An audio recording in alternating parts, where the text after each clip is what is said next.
അന്നത്തെ മർത്തോമ സഭയുടെ ഒരു തിരുമേനി ഇദ്ദേഹത്തെ വരുത്തിയതാണ് പ്രസംഗിക്കാൻ വേണ്ടി. അതായത് മാനസാന്തരം ഞങ്ങളുടെ സഭയിൽ ആവശ്യമായിരിക്കുന്നു എന്നുള്ള ബോധ്യത്തിൽ മാനസാന്തര പ്രസംഗകരെ വിളിച്ചു വരുത്തി പ്രസംഗിപ്പിച്ചിട്ടുണ്ട്. തമിഴ്നാട്ടിൽ നിന്ന് ചിലരെ വരുത്തിയിട്ടുണ്ട്.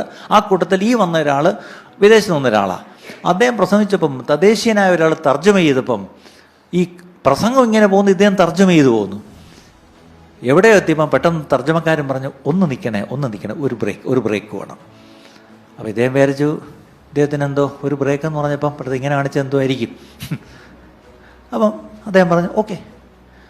ഇദ്ദേഹം ഓടി ആ കൂട്ടത്തിലേക്ക് ചെന്നിട്ട് അവിടെ മൂലയിരിക്കുന്ന ഒരാളെടുത്ത് നിന്നിട്ട് ഏതാണ്ടെന്ന് പറഞ്ഞിട്ട് കെട്ടിപ്പിടിച്ചിട്ട് തിരിച്ചിങ്ങ് വന്നു. എന്നിട്ട് പറഞ്ഞു ബാക്കി പ്രസംഗിക്കും, ഞാൻ തർജ്ജമ ചെയ്യാം.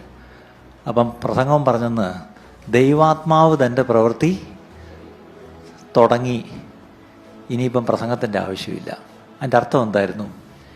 ഇദ്ദേഹം മനുഷ്യരോട് നിരക്കുന്ന കാര്യമായിരിക്കാം പ്രസംഗിച്ചത്, അത് ഈ മനുഷ്യൻ തർജ്ജമ ചെയ്യുക.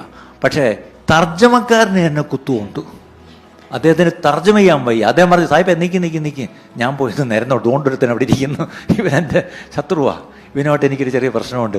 ചെന്ന് നിരന്നിട്ട് തിരിച്ചു വന്നപ്പോൾ സാഹിബ് പറഞ്ഞു, ഇനി എന്തിനാ പ്രസംഗിക്കുന്നത്, ദൈവം അവിടെ